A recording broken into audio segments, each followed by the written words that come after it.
Nice. Welcome, everyone. It's good to see all of your PFPs. Yeah. Nice Thanks to for see the everyone time. here. Thanks for the time. And probably we can get started here in a minute. Yeah, dude. Man, I love Sasquatch's PFP. That one's great. I think it might be my favorite of the Bite Masons. I don't It's know. very cute. AS's is also very cute. Yeah. Mine's kind of scary. It's always mine. Yeah, mine's very like. Justin, is yours a moonbird or an alt moonbird? It is a moonbird. Jesus. Don't make fun of me, Brad. All right. Cool. You want to let it rip, Charles? Let's go. First topic, Ethos Reserve. Take it away, JB. Sure. Yeah. Ethos Reserve. The past month, at least before these last couple of days, has been pretty annoying waiting for a new bridging partner since the multi-chain collapse. But otherwise, we've made some technical improvements. We've almost doubled the managed yielding percent and the yield we're generating on underlying reserves. And I guess probably like the headline thing that we should take away in the immediate term is bridges are live. There are going to be a lot of ERN yield opportunities all over the place. So right now on Kronos and Ramses, we have partnerships with Gains Network. We have partnerships with the Liquidity community. We're working on a partnership with Frax to co-incentivize a lot of earn pools. So definitely everybody should check those out. We're going to have Thena and Equalizer coming soon. And then shortly thereafter, we'll see ERN pop up on other networks. So get excited about that. I'm farming the hell out of Ramses and Kronos. I invite you to do the same. And yeah, that's going to be the main driver of growth for the next month here is getting these liquidity pools fleshed out. And yeah, just keep an eye out for new opportunity. You're going to see a lot more frequent communication from the Ethos Reserve Twitter. And that's probably going to be the best place to get every single update as it comes out. But yeah, in terms of technical advancement of the protocol, we've spent the last while working on DevOps, working on security monitoring, so that we can kind of get primed to scale. In the Reaper presentation, you'll hear about some more of that. But for Ethos Reserve itself, we have a system to ensure the vaults are always profitable, and if there is a liquidity shortfall, it will be able to pull from an insurance fund. And right now, that's not really possible with the simple lending strategies, or it would be extremely difficult. But we're just kind of building a framework so that as we add more interesting strategies and as the managed asset percent goes up, principal can remain protected.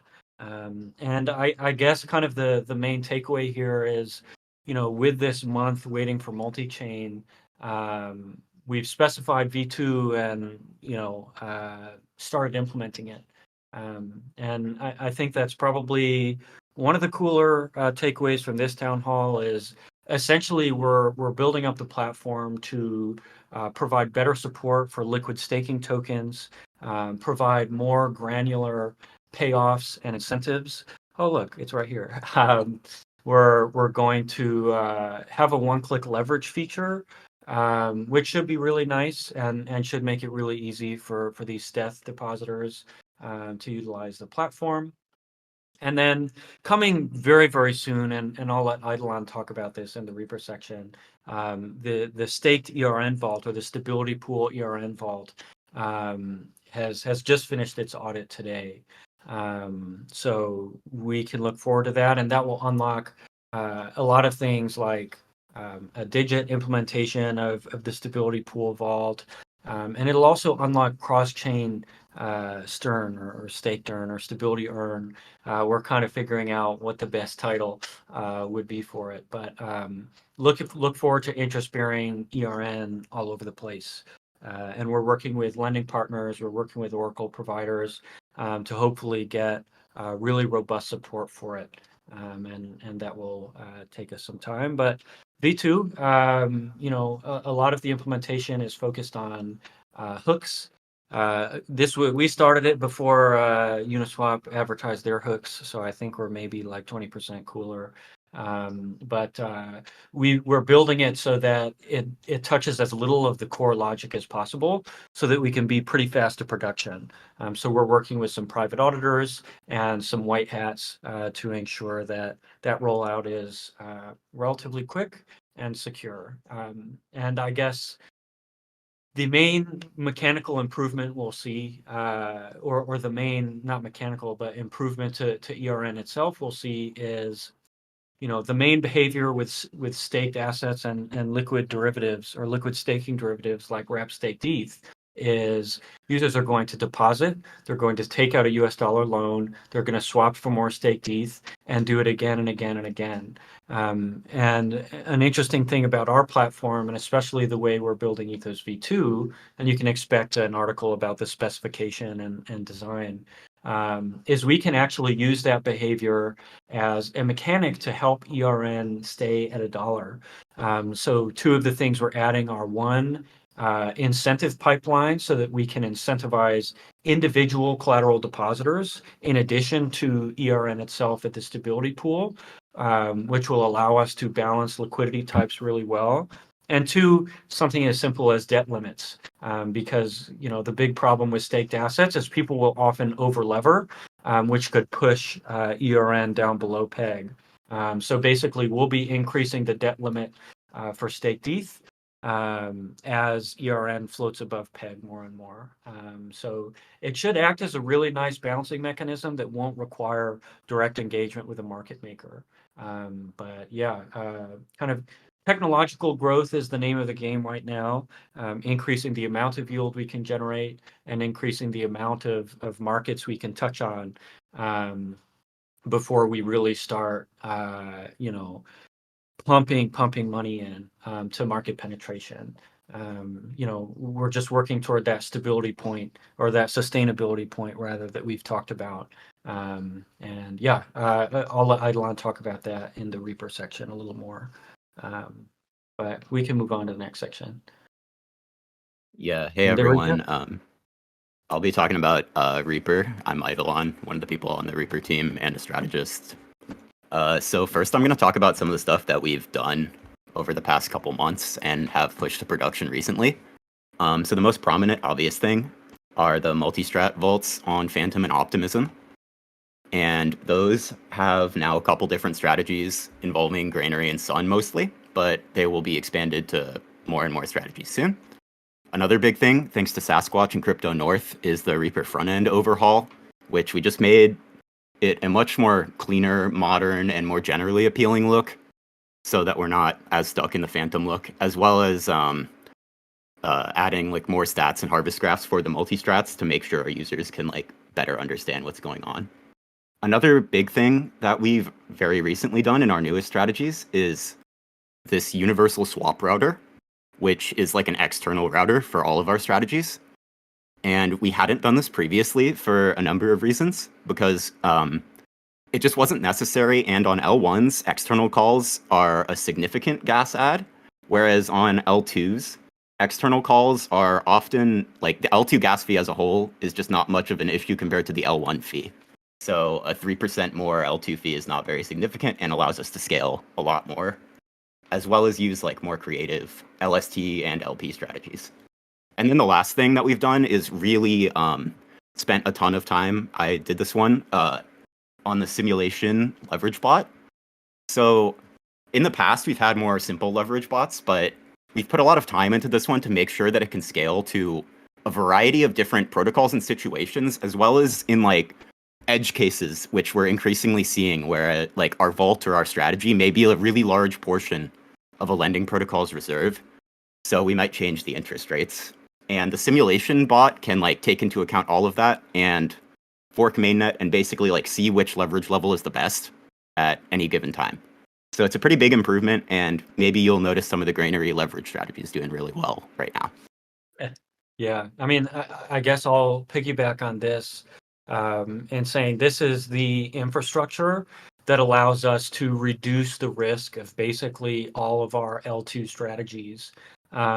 Because like Eidolon alluded to, there is a liquidity problem on L2s right now.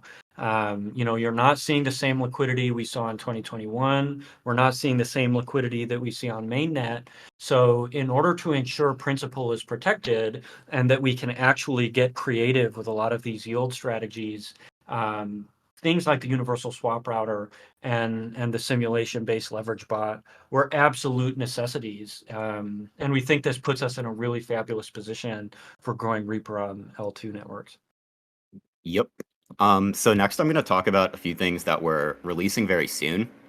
So one of the next strategies to come out is our like V2 or overhauled Taro rebalancer strategies that rebalance among single-sided Taro pools. So the main changes here are just upgrading our older Taro strategies to our most modern architecture, as well as basically making pool selection smarter and safer, and ensuring that it needs less active management and never makes mistakes.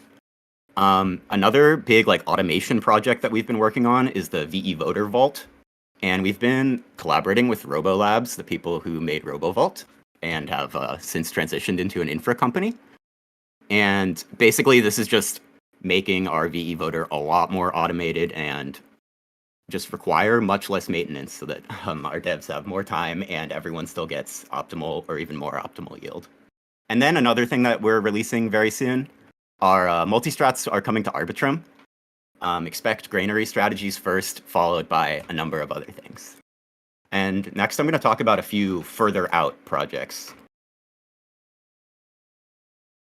Yeah, so Justin touched on this earlier, but we've just put our staked earn vault and strategy through audit, and that actually included the universal swap router. So we got that audited too. But basically, staked earn is like an ERC 4626 version of the stability pool that compounds the liquidation rewards back into earn. And this is really big because the stability pool on its own is not composable. Like you can't like make a boosted pool into the stability pool. But with staked earn, you can do stuff like boosted pools, stuff like putting it in digit, and it basically unlocks a lot more potential for the stability pool to scale. Another big thing that we're working on is wrap staked ETH strategies. Specifically, so we already have wrap staked ETH strategies for the wrap staked ETH vault, but one thing we're working on is allowing the ETH vault to be compatible with wrap staked ETH, as well as other LSTs in the future potentially.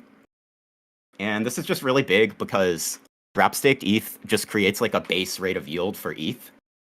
So having both the ETH vault and the wrap staked ETH vault farm ETH or farm wrap staked ETH is just advantageous in general, especially when you can get extra yield. And then another later thing that the universal swap router unlocks is entering like more complex farming positions that require like really big swaps.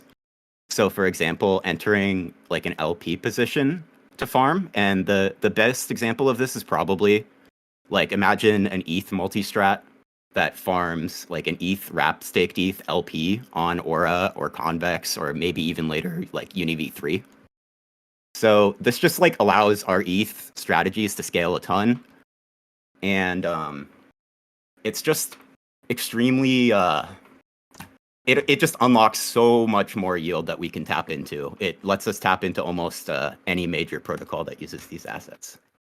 Yeah, I would say like the generalized swapper and the simulation-based leverage bot essentially like reduce the risk by an order of magnitude of taking on leverage and swapping. And really like our whole goal with Ethos Reserve when we're thinking about the technology landscape of DeFi as a whole, and more specifically the Oath ecosystem, is like, the best thing that we can do in order to unlock creativity, in order to unlock more yield, is reduce the risk of their constituent mechanics as much as possible. Like swapping, exposing yourself to slippage in a swap when in the context of Ethos Reserve is pretty much unacceptable, or exposing yourself to outsized fees, exposing yourself to sandwich attacks. So the generalized swapper is just it unlocks so many strategies, and I'll maybe let you get into the next slide before I start talking too much about Yeah. the leverage.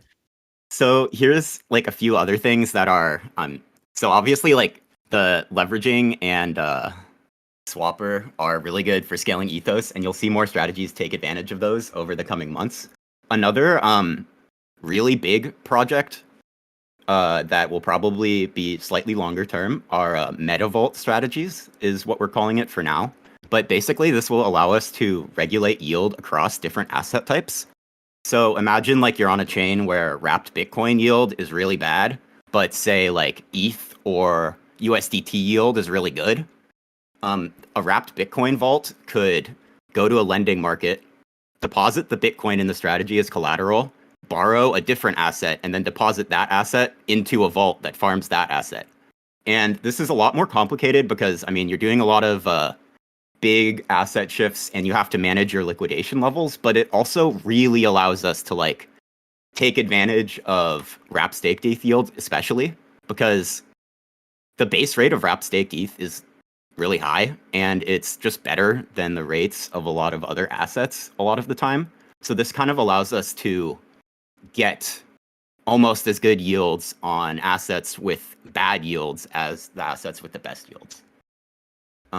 And that'll be like a big scaling opportunity for Reaper and Ethos, because it allows us to just kind of take advantage of the very best yield on the chain as opposed to whatever the yield of the base asset is on the chain. Yeah.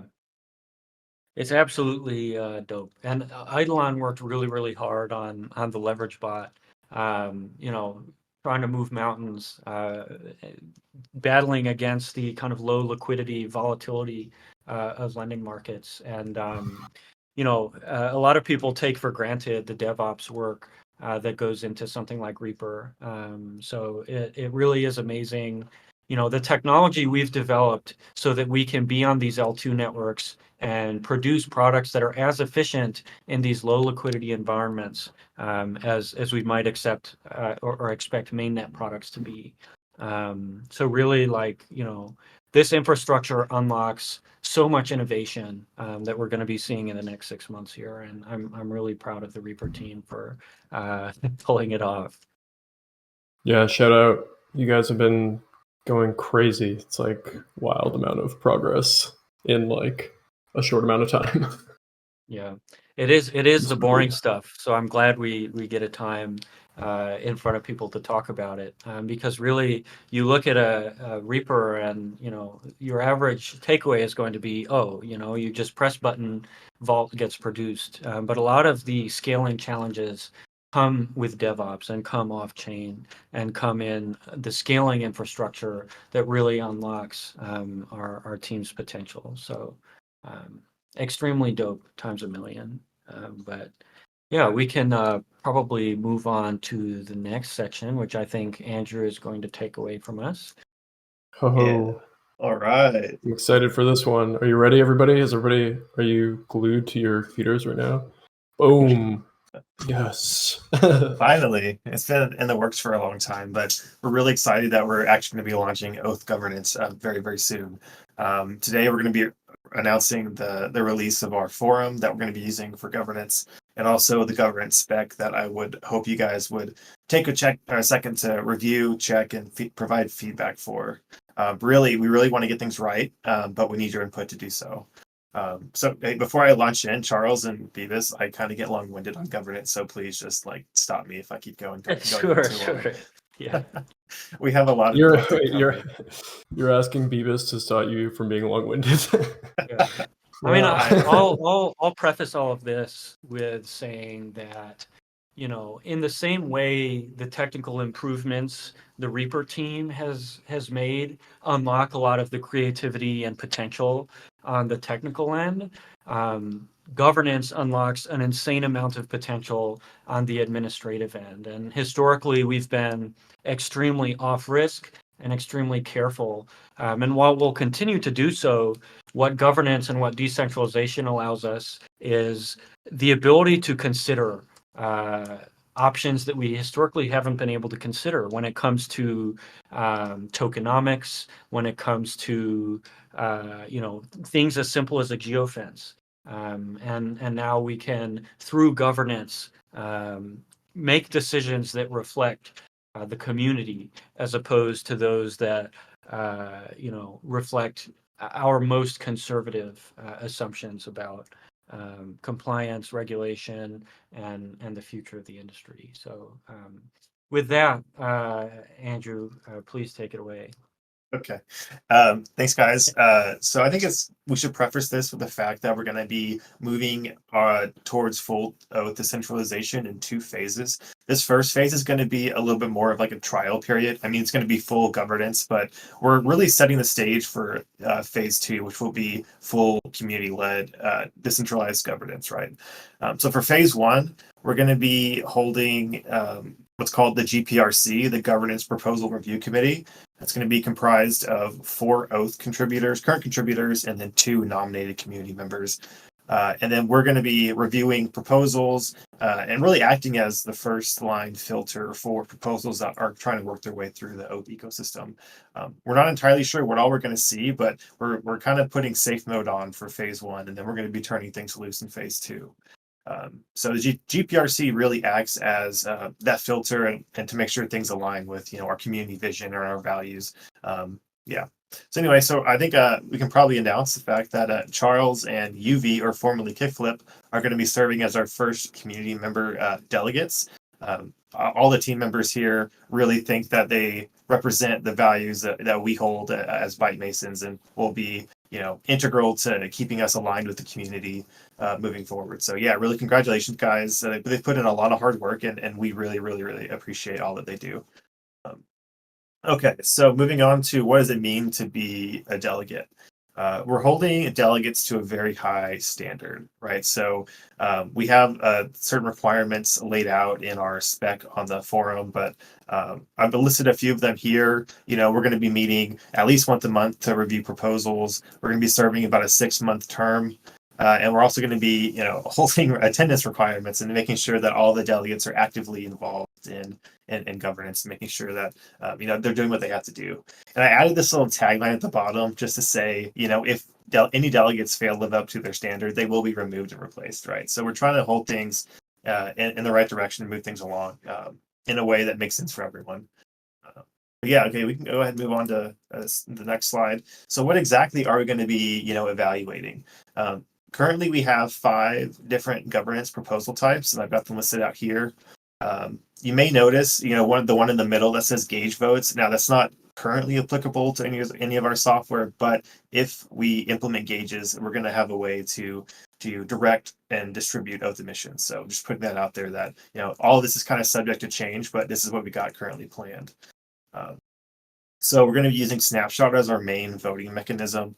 We've got a Snapshot link, I think, already put in the governance spec for you guys to click on and go sign up to be a part of. But I think what you guys are really interested in is what exactly does oath, how does oath kind of weigh in here? And we were trying to balance, when thinking about oath token holders and DO token holders, like who should have like the biggest say and where the ecosystem kind of moves.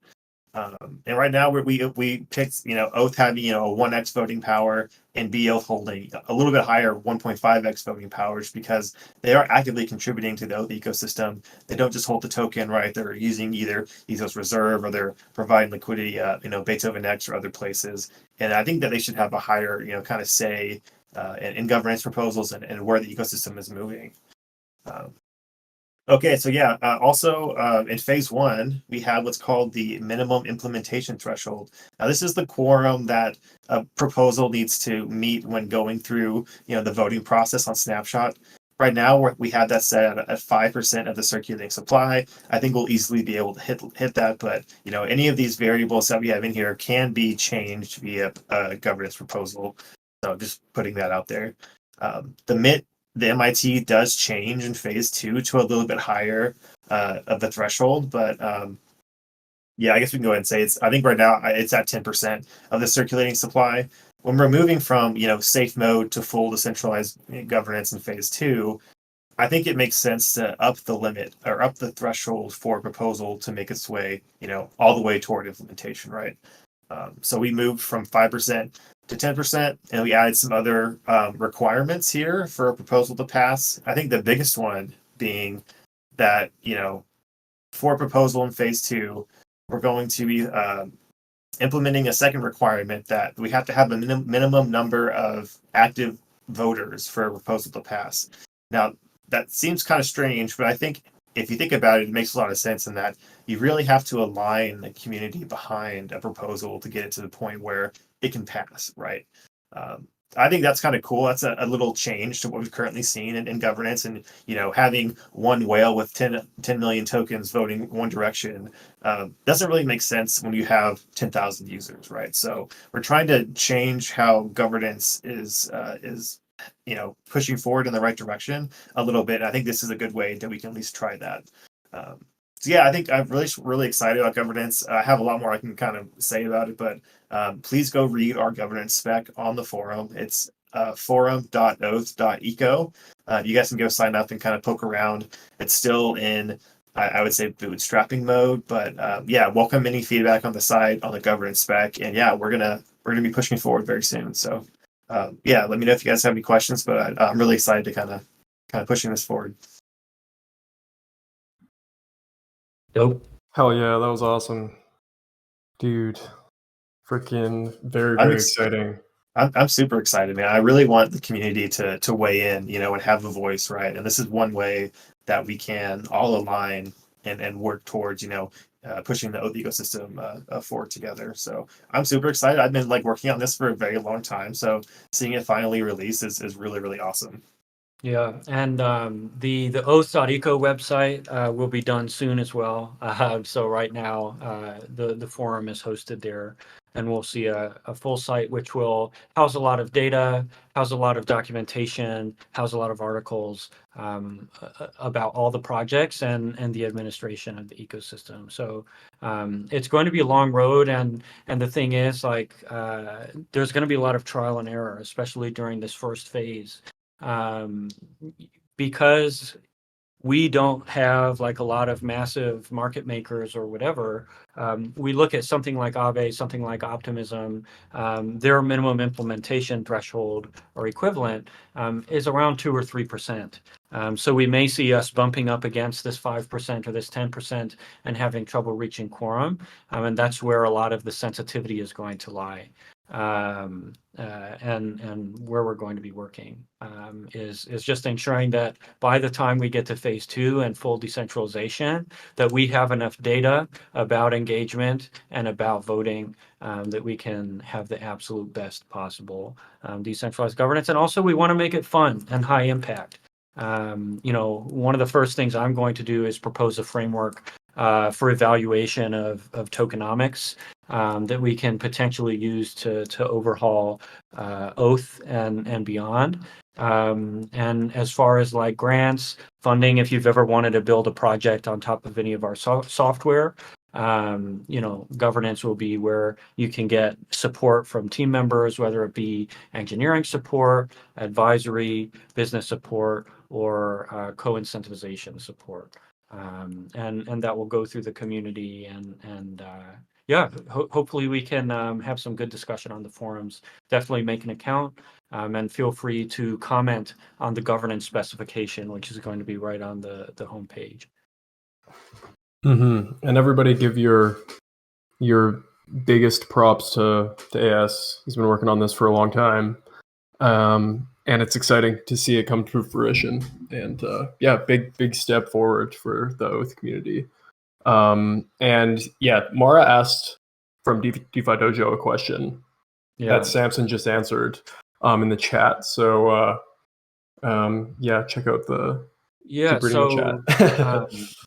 we're going to focus on bonded oath in the staking pool. We're going to be focusing on bonded oath on the Beethoven platform, and then we're going to be focusing on liquid oath just sitting in people's wallets around DeFi. As far as LP tokens, right now. Our goal is to import a lot of oath liquidity to Optimism while we export ERN and stable pairs there.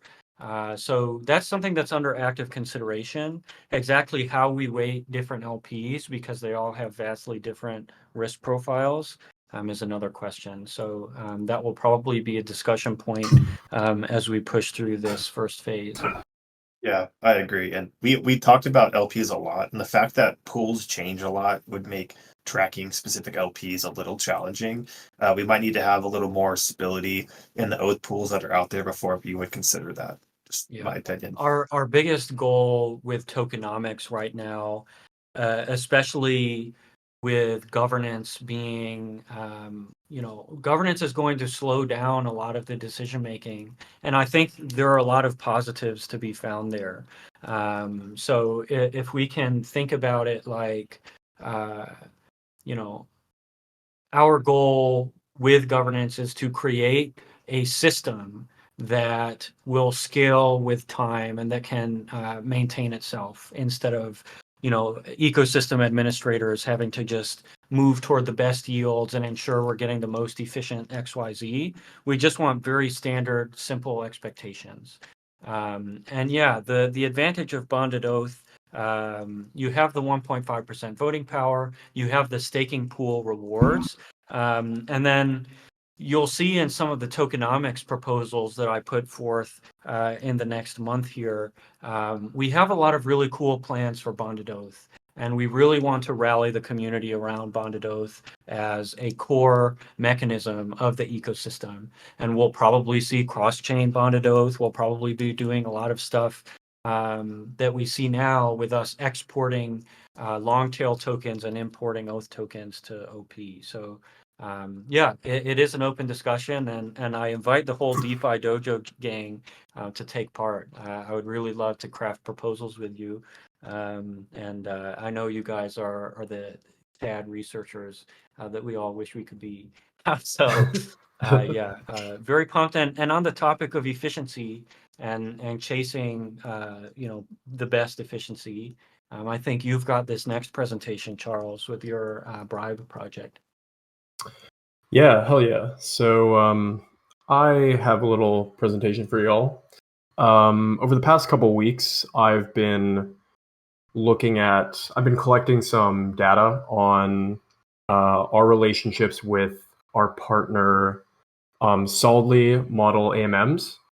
And I have some numbers here to show you all about the bribes that have been sent out and the efficiency of getting liquidity into the pools that we're bribing, and other VE-NFT metrics here. So we are now actively bribing across 7 Solidly Model AMMs. So those would be Velodrome, Equalizer, Thena, Kronos, Ramses, Solisnek, and Glacier. So for 5 out of the 7, that is all of them except for Equalizer and Velodrome. We have VNFTs that are used to vote and collect fees and bribes. So a lot of the time, what will happen is some oath will be sent out as a bribe, and then the VNFT will be used to vote on the pool that was bribed, and that oath, a lot of that oath is recollected and then repurposed for the next bribe, for the next epoch. So yeah, I've got some numbers here to show you all. So these go back to December of last year. And a point I want to highlight, and something that I will highlight again, is the emissions directed to the bribed pools. So I've been trying to get some ROI numbers on the bribes, meaning how much of the DEX token emissions have been sent to the pools that we bribed as a result of the bribing. And it sucks because solidly AMMs, like the analytics there are not very good. Like I kind of wish that Andre like built some sort of like some analytics tool into the original model that would show like historic vote percentages and like liquidity metrics. But the analytics on solidly AMMs are not great. So in terms of the vote percentages and like getting numbers on like the actual liquidity that has flown into the pools as a result of bribing is really, really hard to do. It's impossible to do historically. So I had a few data points, and in terms of the emissions, they're pretty good estimates, but the numbers aren't super exact there. But yeah, the oath that's been bribed and all the fees and bribes collected by the NFTs, those numbers are all accurate. So here we go. Oh yeah, important note, which I just said. Front ran yourself, Charles, and you're in control of the presentation. I do that too. Yeah. So on that note that I just made, which is the first point here, I'm going to be spearheading an effort to keep track of some data and some analytics on the bribing specifically, and whatever other sort of metrics we can track with oath emissions moving forward. So if any of you in the audience want to help me with this, please feel free to reach out. If you got some special skills, I'd love to see them. But yeah, I'm going to be working on really detailed analytics regarding oath financial reporting. Okay, so the first slide here. So this is oath bribe per month, and the same thing in USD value on the right. So obviously this is increasing because of the increasing number of partners that we've had. So December was like only Velodrome for the last half of December. A bunch of other AMMs have popped up, and we've partnered with all of them. Another big thing was Ethos Reserve launching in late April. And so in May, there was a lot of pools to seed liquidity, a lot of earn liquidity to bootstrap. And so I have a table at the end that will show exact numbers here, but take those two charts in. I'm going to go to the next. This is the same thing, just per protocol. So again, Velodrome's been around the longest. And so we've been bribing Velodrome for the last 6 months. And yeah, so that's this big candle here, and the same thing in USD value on the right. Again, I'll show exact numbers at the end in a second. Okay, so these are the estimated emissions that have flown into the bribed pools, or that have been directed by the DEXs to the pools that we've bribed. Shout out Thena. Yeah, I'm definitely going to highlight Thena here because Thena is a beast. So if we look at this last chart, so this is the USD bribed per protocol, and like Velodrome is the most. It's just under 175K. The rest sort of average around 40 to 50K. And then if we look at the directed emissions, they're well above that, and I will summarize this at the end. But yeah, here are the net estimated emissions minus bribes. Like Thena, it's like just over 250 grand in the green in terms of the that's been directed to the pools minus the oath that's been bribed to those pools. Yeah, so like really, really efficient way and really cheap way to be getting liquidity into these pools. Okay, so the ROI, you'll see Thena has got this huge number, and that is a pretty accurate estimate on average from the last 6 months. Now, the reason it's so high is because I don't know if you guys remember like February and March. I mean, all of Q1, it was just like everything was pumping. And so like Equalizer was at, $14 at one point. Athena was at $1 almost for some time. And during those weeks, like there were literally a stretch of like 5 weeks from sort of the end of February into March where we were bribing pools, and the amount of that was being directed towards those pools was 10 or more x like the amount of bribes. It was like somewhere between 8 and 12x, which is just like insane. Like there's like 3 weeks in a row where it's like bribe, I don't know, to use an example, you bribe $2,000 worth of oath, and we'd get like 20 grand worth of like directed towards those pools. So Yeah. Those huge numbers that sort of correlate with the price action of these protocols, those huge numbers pump the averages up. Over the last couple months, like May, June, everything's super down. Athena sits around 2, Equalizer sits around 1.5x.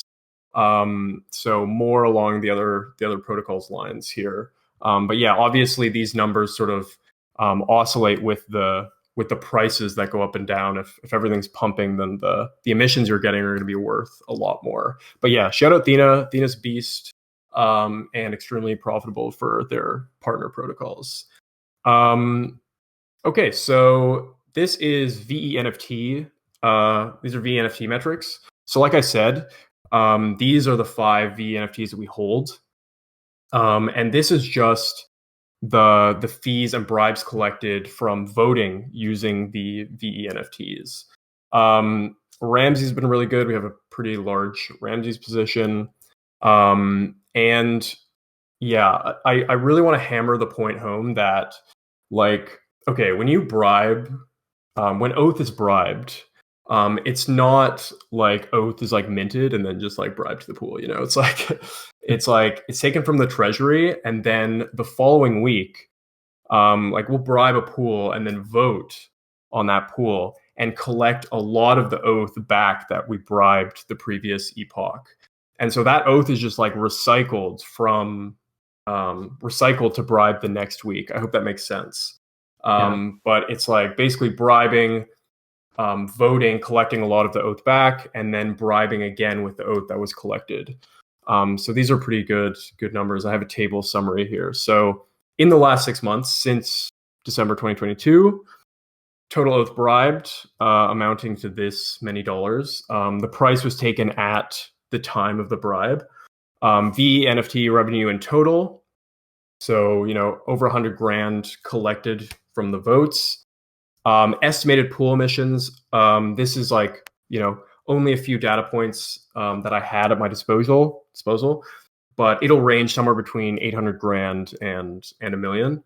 And so that this 2.4x sort of average ROI is basically just the pool emissions divided by the amount bribed. And so I guess the point of all this is to say that the solidly AMM partners are like relatively extremely cheap ways of getting liquidity, because liquidity is super, super expensive. And the solidly model has like really enabled partner protocols to come in and just like bribe pools for cheap and drive a lot of traffic to their pool. So generally very profitable. Marketing is another big benefit, where you have all these communities and hey, we support Oath now, and they go, oh, what's Oath? And hopefully a couple of them come over to the ecosystem and they're like, oh, this is cool.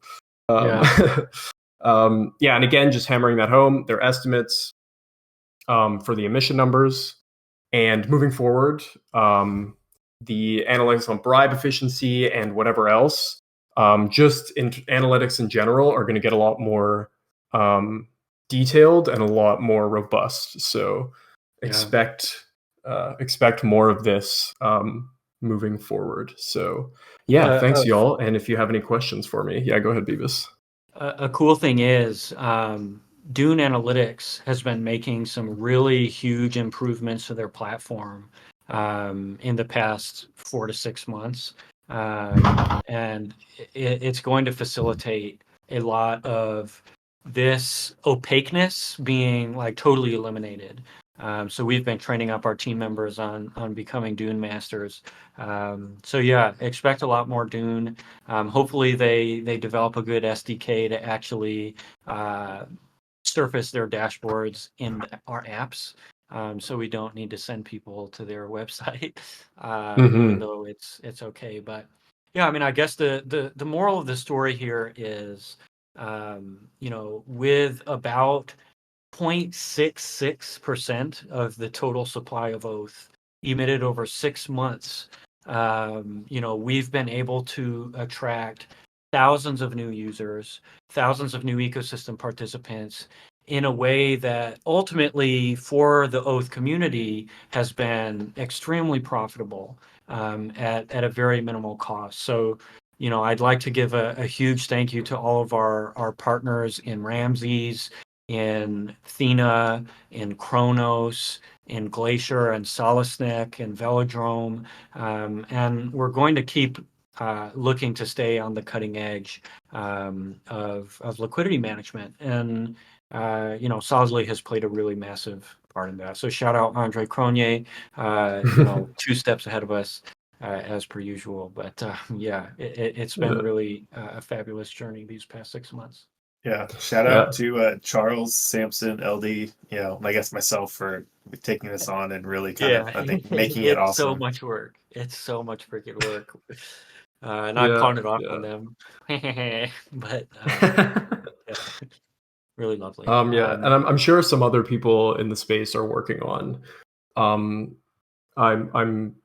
positive some other people in the space are working on analytics like this. So I'm going to be reaching out to a bunch of other people, and I think solidly analytics are just going to get more and more robust, which I'm excited to see. Anyways, last point there. Okay. The next thing would be just concluding this all, and Beavis, your final thoughts on all of this talk. Sure. We're going to be releasing a development roadmap here in, I think on Monday. It's slated for release along with a summary on Wednesday on Twitter. And I just kind of want to reinforce the point that Ethos Reserve and its tech stack represent a major step forward for DeFi technology. And, the fact that we have a business license, I know there's some drama surrounding business licenses, but at the end of the day, we're a little guy and we need to protect our work. But, this represents a really massive moat with unlimited potential. And as technology scales in DeFi as a whole and in DeFi yield products as a whole, Ethos is going to be right there along with it, scaling. And I think that's the really exciting thing about the long-term vision of Ethos. And, as we start working on things like oracles and lending integrations, as we start working on things like on-ramps, off-ramps, we're talking to debit card providers to go right from your STERN position to Subway sandwiches, I think is the meme. We've researched ERN derivatives and perpetuals, working in the same way that you see like a G trade work or a synthetics work. And really, like, the potential is unlimited. And one of the strategies that we're going to be working on is figuring out how to take this technology and how to use it to superpower chains besides optimism in a way that totally supercharges the Oath ecosystem.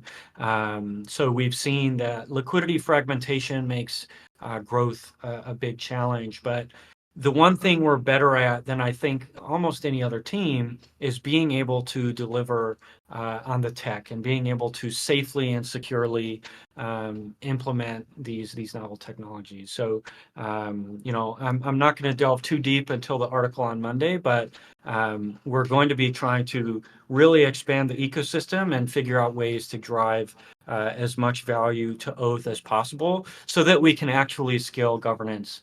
And so that we can broaden our horizons. So get excited for that. I think, are there a couple more slides? Oh, yeah. I guess, in quarter one where everything was exploding, All of these VE NFTs that we had allowed us to extend our runway, and we're really well positioned along with the Ethos Reserve moat to be a significant long-term player in DeFi. And I would say our ecosystem, fundamentally speaking, is way stronger than it's ever been. And I'm really excited to prove that to anyone who hasn't caught on quite yet. And we're going to see through this bridging strategy in the immediate term, through some of our other growth strategies coming soon. I think you should get used to hearing the name Ethos Reserve, because it is a very significant step forward in our ecosystem and beyond. And I guess the last thing is, please review the governance spec in the forum, because this is going to be a specification that represents you and drives growth in the Oath ecosystem. So forum.oath.eco, hop over there. Props to Andrew for all the work on that, and comment on the spec. Let us know what you think, and we'll continue to shape this alongside all of our community members into hopefully a really vibrant and exciting ecosystem. Oh yeah, thank you all. And wow, that was such an amazing cap off. There are just a couple community questions that I'm seeing now in town hall questions that maybe we could just go through briefly. Sure. So DZV, DZFY, just doxed myself by saying Z. They are wondering, yeah. The bonded oath vault, I would say, is a second order priority, simply because you look at pure impact to bonded oath stakers, and I think growth of ERN and growth of the platform and technological improvements to its underlying strategies are going to take precedence for a while. But our plans for bonded oath, which you'll see in some of the upcoming governance forum posts I make, and I'll make sure to advertise those on Twitter channels. Our plans are to use bonded oath as a tool to build a convex optimization layer on top of Ethos and staked ERN. Our plans for bonded oath include governance, as you've seen now, the potential for cross-chain bonded oath, Oracle-backed bonded oath, etc. And I think Ethos V2 and beyond are our priorities at the moment, and we'll see in the next 45 to 60 days development on that complete. At which point we can look toward bonded oath and be like, okay, we can do the needful now. And you want me to just rattle through these questions, Charles? Yeah, go for it. I was just gonna say the ST earn vault is what I would be looking for as a user. Which I'm also very excited for. The ST earn is cool because it takes the oath emissions and it turns them effectively into ERN emissions. So it essentially de-risks the pool dramatically. So we should see a lot more adoption of the stability pool. From DCA Man, will ERN be available for lending in Granary? We of course work as closely as possible with the Granary team, but we still and they still have the hardline requirements for a Chainlink Oracle.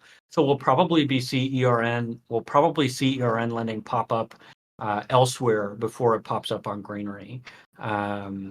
There are different platforms with different risk profiles who would be more accepting of a new asset like that. And in terms of the BLUSD question, that's staked earn that just came out of audit today. We'll see it live soon. So STERN is coming, and that will be like what you see with BLUSD. And then when will it be possible to create automated processes in Ethos Reserve a la DeFi Saver? We're working on a lot of that tooling right now. Some of it comes off chain, some of it comes on chain. And yeah, we can use DS proxies if we really want. They have a really cool system for developing these features, but with V2, we're actually implementing a solution that will make things like one-click leverage, dynamic leverage, etc., much easier. So expect a lot of that stuff coming with V2. And like I said, V2 will basically be us shaping the platform to be absolutely perfect as a multi-collateral, debt manager alongside a liquid staking derivative debt manager. And it will come with all the tools to make engagement by those users as easy as possible. So yeah, and no problem, DCA man. Thanks for the questions. Yeah, Alex had just one more there. Yeah, I can answer this. Actually, BlackRock has been. No, I'm sorry, that was a joke. Yeah, joke.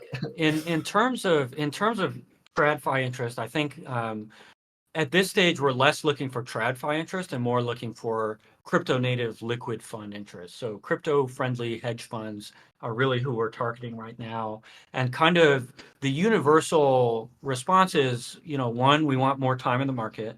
Two, we want to see more growth. And three, a universal thing that we've seen is genuine interest. And I think that's the most exciting thing. So at the moment, we're working toward 10 million ERN minted. We're looking toward $20 million of TVL, including the stability pool, including bonded oath, on the platform itself. And then it'll really be working our way up. In terms of tapping smaller hedge funds, that's a much easier prospect than something that, we've had some conversations, but generally, we need to mature. We need to be more underwritable as a platform. And that will take time more than anything. And 3AC Ventures, honestly, if they want to deposit an ethos, good for them. But I think doing business with them might be a little bit of a brand risk. So, but beggars can't be choosers, So I think we've talked with a lot of people, and really our goal is to figure out what gets these professional money managers excited about a DeFi product, and the thing that mainly gets them excited is growth.